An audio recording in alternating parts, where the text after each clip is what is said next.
Riverbend Awareness Project. The views and opinions expressed in this podcast episode are solely those of the individuals participating and do not necessarily reflect the views or opinions of Riverbend Media Group or the Riverbend Awareness Project, its affiliates, or its employees. It is important to note that the discussion presented is for informational purposes only and should not be construed as medical advice. Listeners are encouraged to consult with qualified healthcare professionals for any medical concerns or decisions. The Riverbend Awareness Project is a product of Riverbend Media Group. One thing I talk about our dispatch center a lot is, we've got anywhere from 3 to 6 or so people up there, depending on time of day, doing different things. And our dispatch, anything that's a fire truck, an ambulance, or a police car, that's in our county, they're dispatching all of those resources. So, when, say, a crash happens at 17th and Hit, they're going to get a flood of phone calls and as many of them up there as possible is answering those. And they're going to get everything from it's a fender bender to it's the absolute worst thing in the world. Mm-hmm. And they're going to get all these different versions and perspectives, and none of them are necessarily wrong, but they've got to take that information, spit it out, and spit the right resources through the radio to us until first responders can get there, start confirming what we have and what we don't have, and making sense of all that.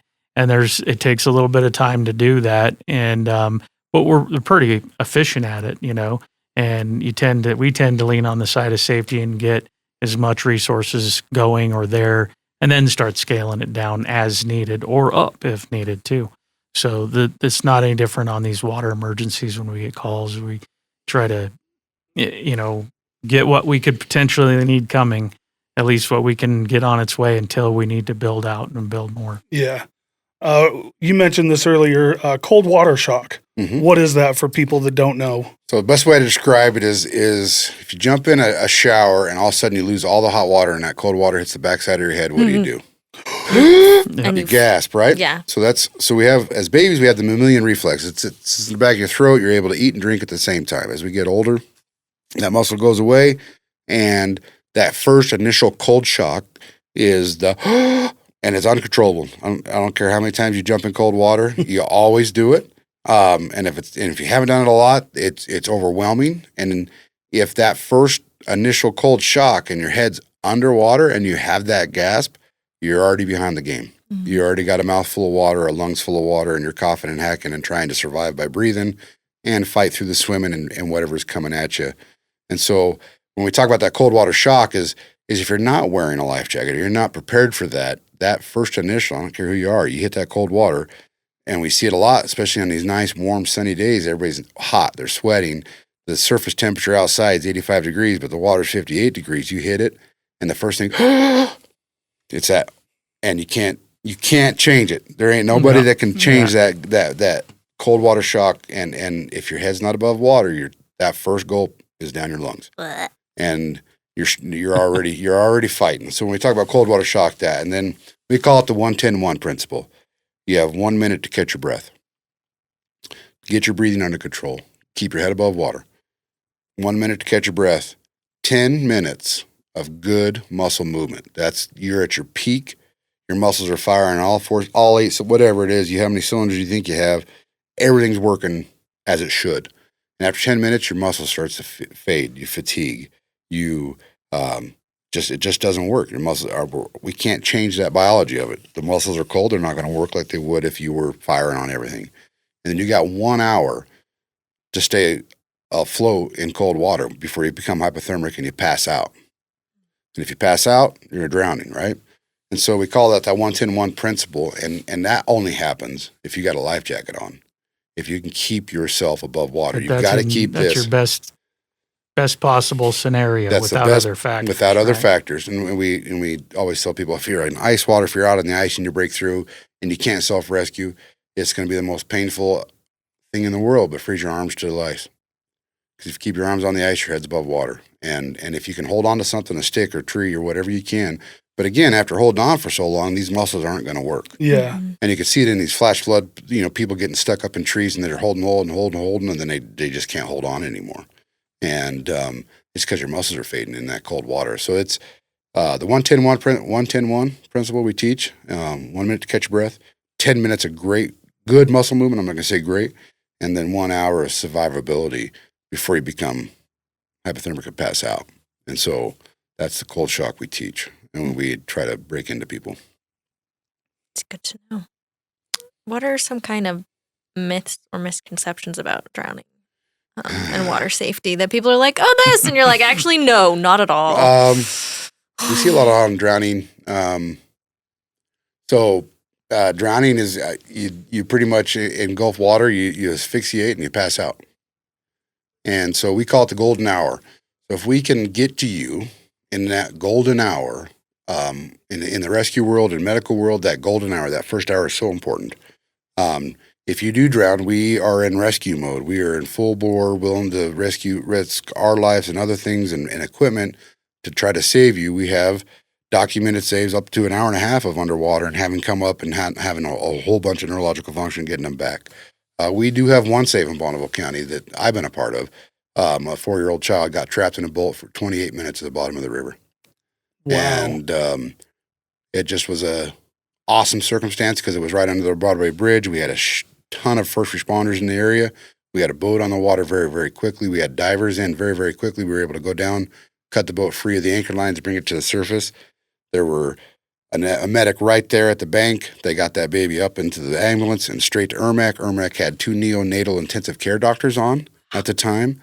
And that baby walked out of the hospital 5 days later. That was a miracle. And we gave him a shirt that said first save and had a party for him. And it's the only time I've ever, That's the in only my save- time here, only time we've ever had one of our dive shirts that says survivor on it. Yeah, And, that was our only and that one. was within a week or so after that. Yeah.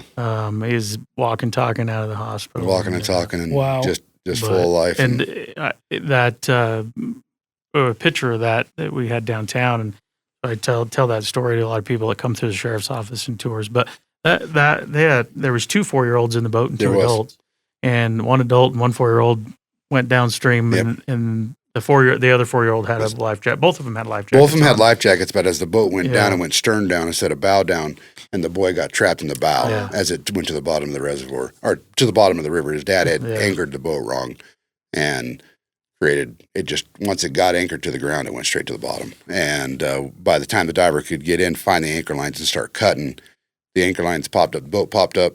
We were able to get the boy out of the bow and straight to ERMAC. And they, like I said, kind of that life jacket kind of kept him there. kept him in the spot instead of just staying on the bottom. Yeah. The same with the other one that went downstream, and that's where the deputy. One of our guys was down on that walking path, drove down the walking path, and jumped in and grabbed the 4-year-old out of the water real fast. And then another one jumped in to the adult male that couldn't swim, but he had a life jacket on, thank God. And he jumped all his stuff, put his life jacket on, and he just stayed in the middle of the river because he couldn't swim. He was a big guy. And we picked him up with a boat, but he was able to stay afloat with his life jackets on. And that's our only save. I love that story because it was impressive. That young man. Probably, we talk a lot about life jackets, and I'm guessing one of the biggest myths is that I'll just throw it on. That's probably one of the biggest kind of. I'm a good swimmer. I don't need it, or I'll be able to get to it if the boat crashes. Yeah. We see that a lot. And, we see they can breathe underwater. We don't have gills. There's not an air bush. There's nothing down there that's going to give you any kind of air. We see that kind of myth. We see.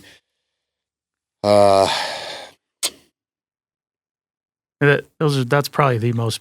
I mean, those are just when your life depends on it. Mm-hmm. You think you can do it, man? And it's hard to train somebody to go. All right, dude, jump in the water, no life jacket, cold as you can possibly be, and I want you to save your own life.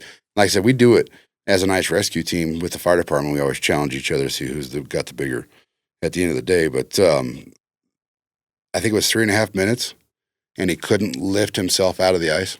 And that was just 3.5 minutes.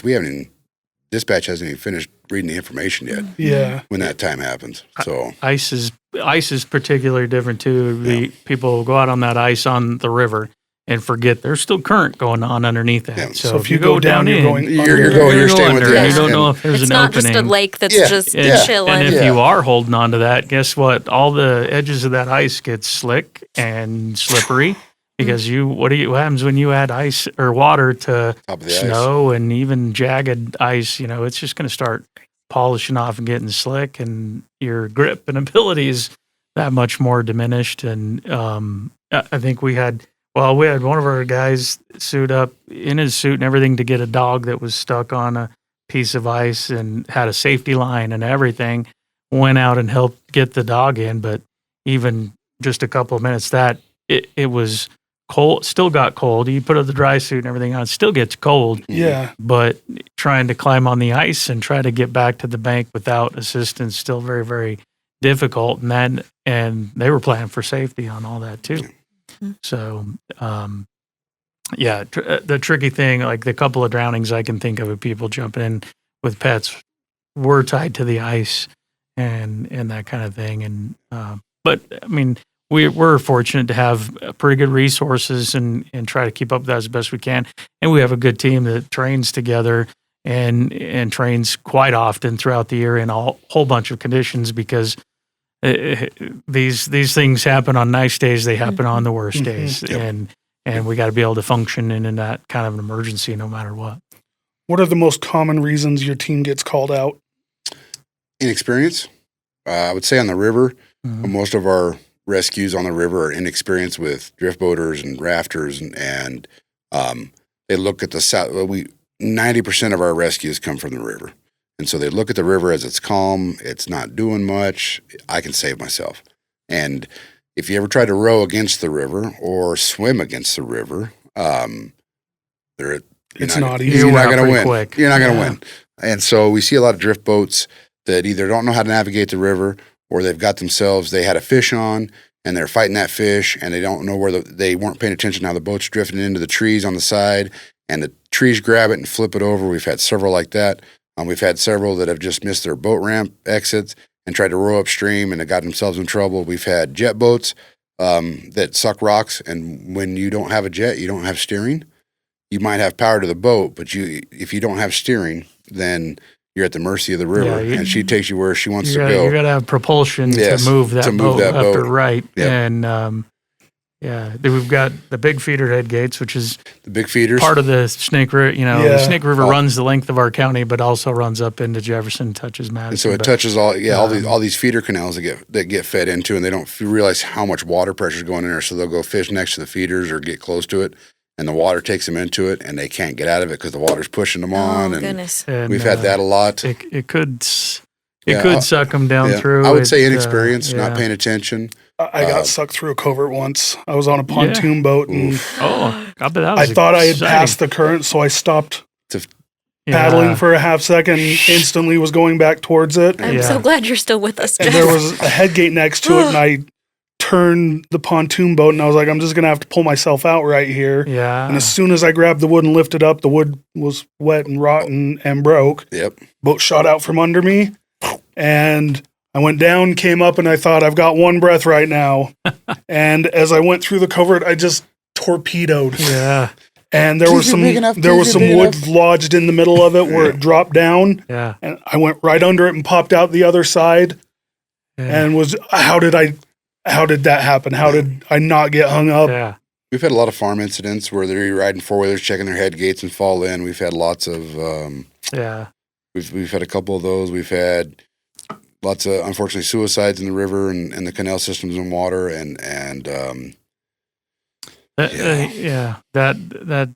those canal systems, and I mean they're trespassing. Yeah, none of it's public land. None of the canal systems in Idaho, and especially in Bonneville County, none of it's public. Really? So it's all agriculture owned by the canal companies or the private landowners. Yeah. None of it is public.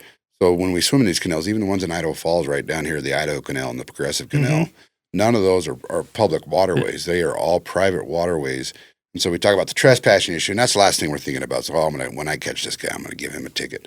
We're going to get him out of the water. We're going to give him some tickets. But the canal systems, I mean, and so it's not like we spend a lot of time up and down the South Fork and in Ryrie and Palisades cleaning out debris or fixing problem areas. In these canal systems, it's on the farmer or the landowner to take care of some of these things. And so some of their banks aren't come trimmed back or their head gates are rotten and they're not checking those. And so. And that's on them. Water is gold in Idaho, so most of them do a really good job of taking care of their ditches and getting them deep and taking care of everything. But look right downtown Idaho Falls. Right along the west bank, there's a canal system runs there. and you'll find shopping carts, and you'll find bikes, and you'll find junk. And as you're floating through that, you don't know you can't see what's in there. And we see a lot, we haven't had too many problems that way, but you can get injuries super fast in the canal systems, and they're all private. And we're seeing some, there's walking paths, and there's easements and right of ways where those canal companies go and do maintenance, and there's even some walking paths and paved stuff. So they're somewhat open to the public, but actually getting down in them and swimming in them is really trespassing and can be problematic. And there's just dangers and hazards there.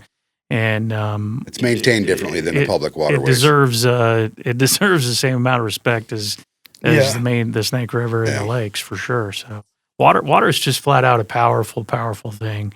And it's fun. We don't need to be too gloom and gloom, but it's fun. I love my water. I when I'm not in it for working, I enjoy recreating it, and we just got to recreate responsibly. It's part of that is just being respectful of other property rights and other places where there's property. When we have some of those things we're dealing with, a lot of times we're like Mike said, we're pretty focused on making sure everybody's safe, and the lowest priority is whether or not we're going to cite somebody or not. But what we hear a lot too is like, well, I was swimming here since I was a kid, and my grandpa and his grandpa's grandpa, we all swam here as a kid. Why can't we do it now? Well, a lot of things may have changed. It's still private property. You may not have permission to go there, and it's important to respect those things. Property rights. But the maintenance of those things is different. There's just a lot of different riprap and different kinds of obstacles and things that they use to keep those banks from sloughing off, because they got to deliver that water and get it to those crops, or grocery stores have stuff in it, But we have a lot of that everywhere. Crashes happen, cars go in, things happen, the unknown, Murphy's Law happens or whatever. So, I'm trying to think if there's any. We kind of covered a goodly portion. Well, speaking about doing things responsibly, how often does alcohol play a factor in good question. your water rescues? Good question. Like our crash earlier today with a vehicle in the water, they're suspecting some impairment. Some DUI. And that was a crash related thing that ended up in the water. Most of our boat-on-boat incidents are alcohol related, just like a lot of crashes on cars. And then think of we had a 19-year-old 2 summers ago in Bear Creek that had stole a canoe, and they all weren't thinking straight, but they didn't steal the life jackets and got out, and then they were peeing off it and jaw-jacking each other and rocking it and messing and being teenage boys like we do. And shenanigans and horseplay got the best of them. And they all got pitched in the dark, and 3 swam back and 1 didn't. And they all had been drinking and pretty heavily intoxicated. I would say our major fatality boat crashes, our major incidents like that, it has to be greater than 50% alcohol related. That's probably at least half the time that is a factor. Yep. And you typically have some sort of inexperience or inattention, or, and then the rest of the time you may have weather as a big factor, coupled with inexperience. And then, when you add intoxicating substances and those kind of things, and your reaction times are gone, and carbon monoxide, we see those two. Like, you've been boating all day, and the old adage is every 15, 20 minutes, take a drink of water. What we teach in the water safety, especially if you're out being active and you're rowing and you're swimming, you're doing those things. On those good hot days, every 15, 20 minutes, take that water break. And there'll be times I've caught myself doing it where I'm just so excited and fishing and rowing and everything else. I'm like, man, when's the last time I haven't peed all the way down? I'm like, something's going, I've done terrible drinking of water. And that creates its own type of impairment. Not an impairment, but your body, what you think you could do. Yeah, heat stroke and exhaustion.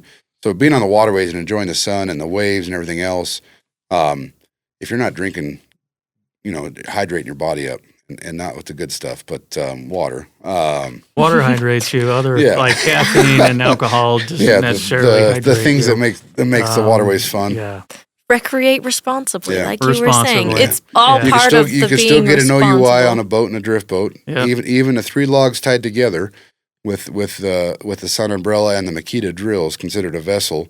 And in Idaho, you can be charged with an OUI on operating under the influence. The same safety factors and principles apply with vessels and boats as it does with vehicles. I mean, and so it's unfortunate. Like our bad fatalities, more often than not, are big alcohol injury fatalities. More often than not, or have some sort of alcohol as a factor.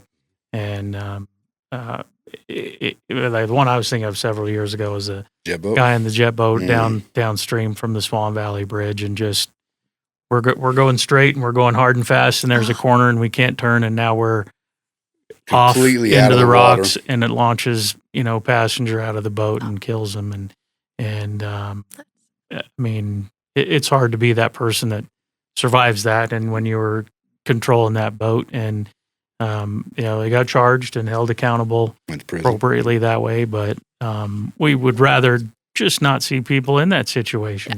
Accidents are going to happen, but sometimes if you'd avoided that choice of having too much and getting behind the wheel of that boat or that car the same way, you could have avoided that. You may have avoided the whole thing completely. So we've got things to bring and maybe not bring on your trip on the water. So we definitely want to be hydrated, and we definitely want to have life jackets. Is there any other thing, supplies to have that are?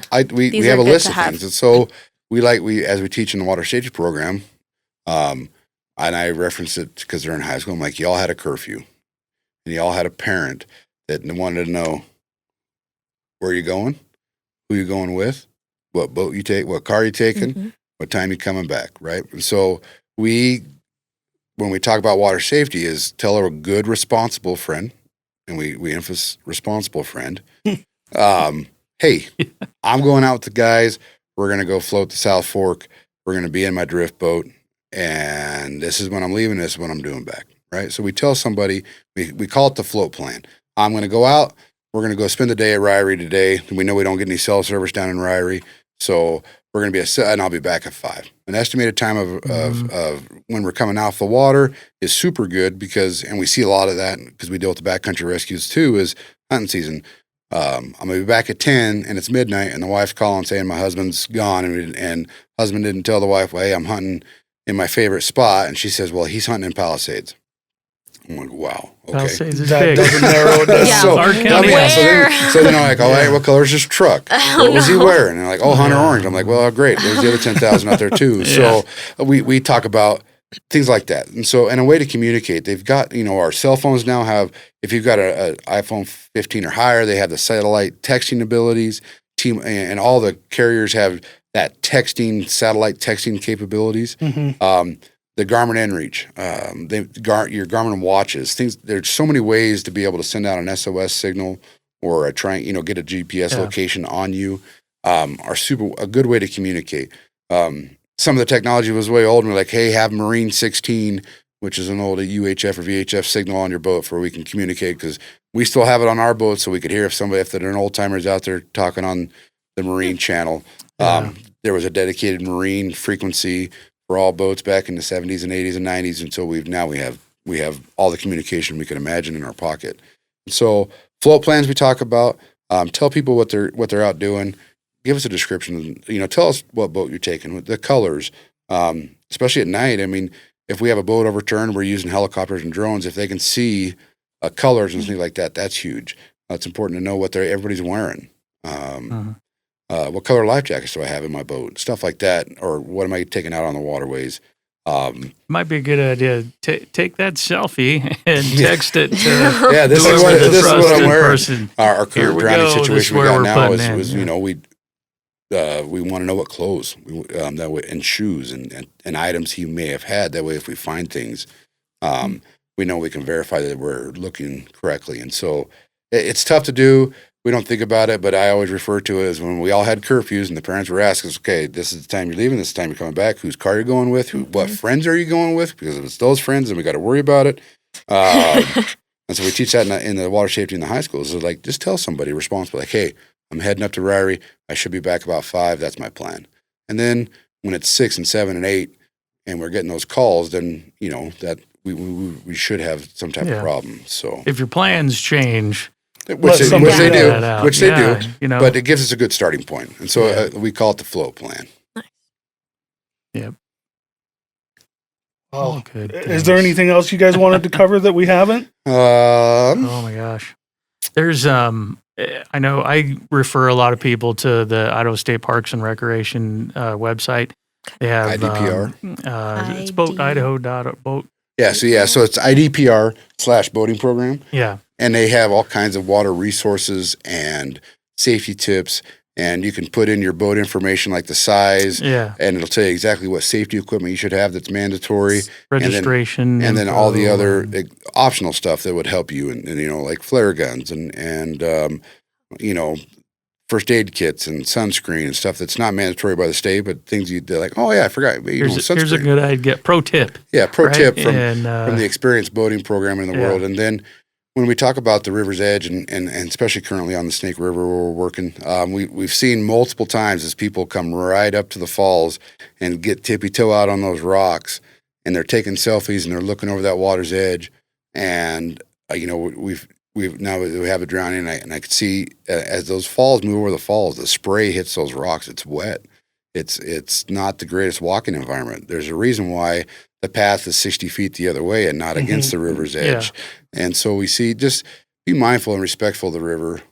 Just be curious. It's hard to tell people not to get that cool picture or look over the edge, because curiosity killed the cat. But it's neat. It's fun to look at, but man, it can be dangerous. And we have a lot of tourism in Southeast Idaho, especially around the Greenbelt and the Idaho Falls and up in, along the South Fork, because it's such good fishing and it's such a beautiful river and the area is so beautiful. So we have people from all over the world come in. And it's hard to tell somebody that's never experienced or seen the drowning or seen the effects this river has on people and the dangers of it, and to respect it. And that's hard to portray to people, but we don't have enough signs. We can't make enough signs to tell people this is bad. You can't sign every square inch of this. Yeah. Well, and you probably wouldn't want to, because it takes away from the beauty. Well, and it's just some added extra common sense things that, especially, like say, a lot of the things we're dealing with is inexperience is a factor. Mm-hmm. And so it's just taking a moment. The internet is great. It's got plenty of great information out there. That's why the place I go is that IDPR website. And it just has safety information. It has all kinds of outdoor information on there, but it's got links to the laws and things like that. We have that as a resource on our sheriff's office website. So if you go to BonnevilleSheriff.com, there's a community resources page, and there's links to all of that water safety and backcountry info there. One thing that just popped in my head too is we have those life jacket stations that were part of a partnership with the Idaho Department of Parks and Recreation. I've seen those up on the Teton and Driggs. So, every what are those? boat dock has. Every county. We try to put, and this goes back to the tragedy of American Falls that I'm talking about. A whole lineage of men in a family all died drowning, and they didn't have enough life jackets. And I sat there and swam for those men and dove for those men for 4 days while all the wives and the kids from the shore watched us. And the matriarch of the family, the grandma that had lost her husband and all her sons, realized that they didn't have enough life jackets on that boat to save everybody, and they should have been wearing them. And so they partnered with the Idaho Parks and Rec, and they started the life jacket stations in our state. And so as their way to support the first responders and everything they did, they created this life jacket loaner station, and the IDPR has taken that over completely now and has paid for all the stations. And so they build these big, beautiful cabinets, and they talk about fittings properly and what life jacket should fit. And then they build them and supply them with life jackets, and it falls on the Marine deputies of those counties to go around and restock them and make sure they always have. And they supply us with all the life jackets. They supply us with all the media stuff, and then the signs and the repaint, anything we need to do to fix them. And then they bring all those life jackets to us every year, and we go out and we make sure there's several at Blacktail. There's 2 at Blacktail on each boat ramp. There's 1 at Juniper. There's 1 at Blowout. In our county, we're trying to get 1 put up in Big Elk of Palisades.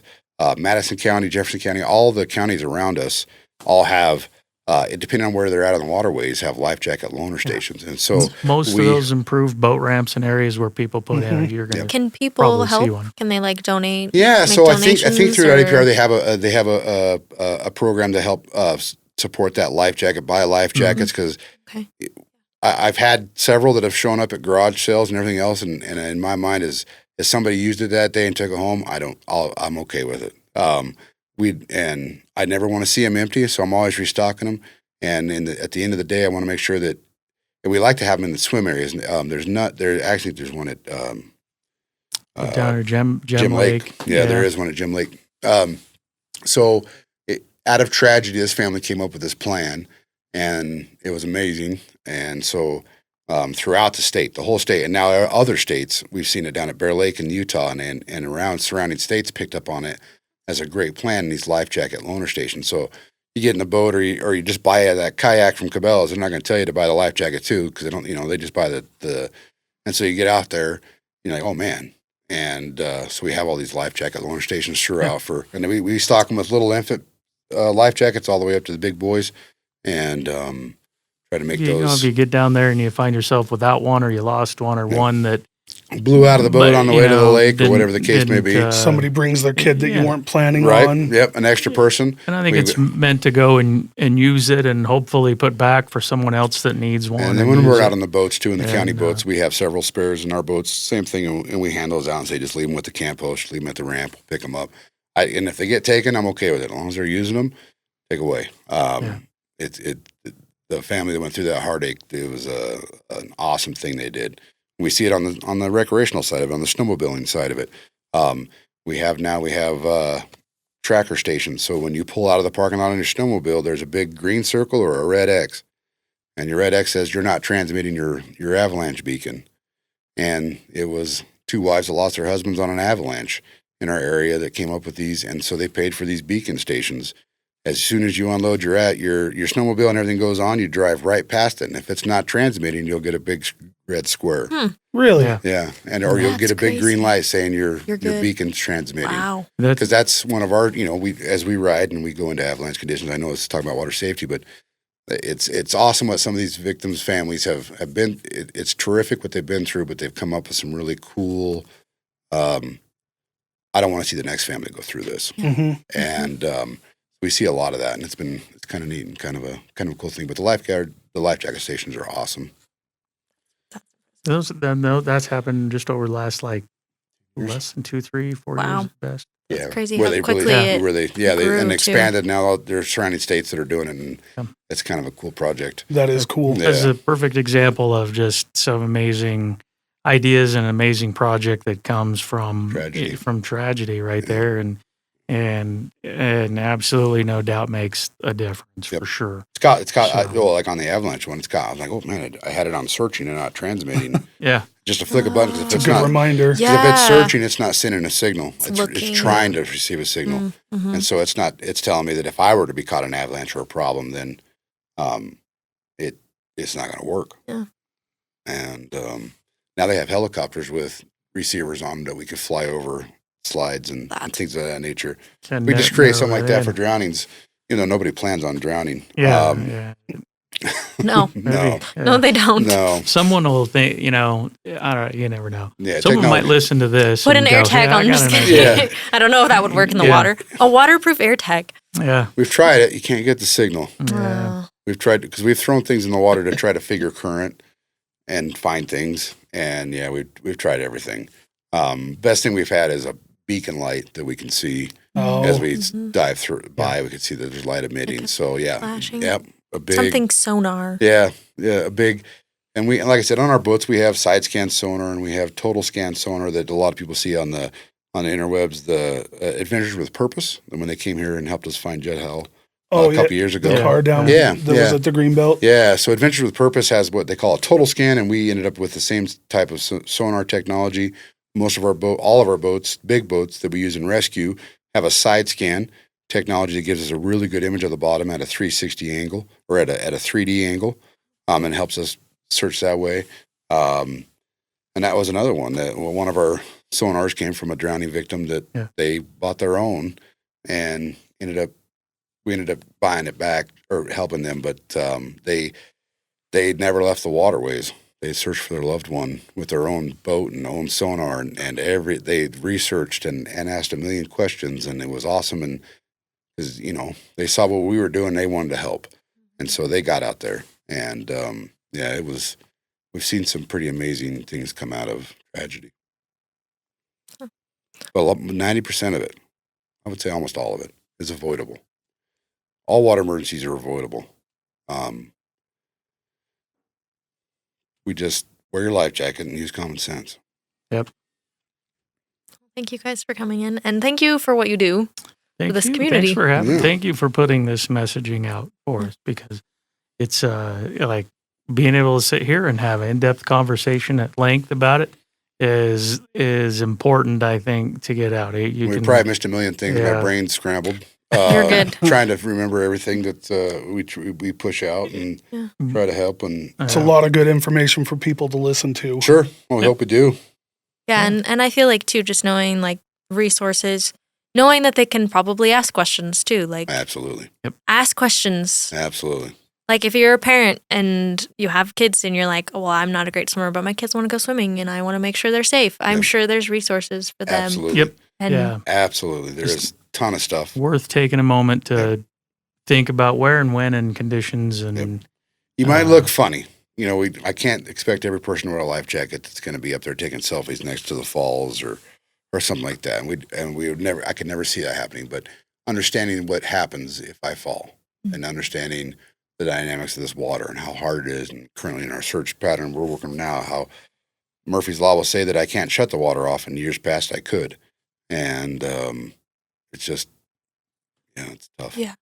Take your selfie further back. 'Cause Yeah. cameras can zoom in, guys. They can. You just AI it and fix it Yeah. anyways, right? Fix it in You're gonna post. touch it up. And the dog will rescue itself. Yeah. 99% of the time we go to those type of where I want to save my dog. He's in panic, Your dog can swim. Yeah, the dogs, I've never, there's been some cases where they've had the dog pass, but when we've had the drowning victims, the dog's always sitting on the water's edge, Oh, Yeah. waiting for us. that's so sad. And when we find out that they were trying to save their dog, dogs usually do pretty good, 90% of the time. So they'll be all right. It's rough. But I'm an animal lover. They are my kid. Hard not to jump in. It's when hard, It's one of right? your kids, right? It is it's a like family one- member. It's part of our family, and so I understand that need. But allow us to try.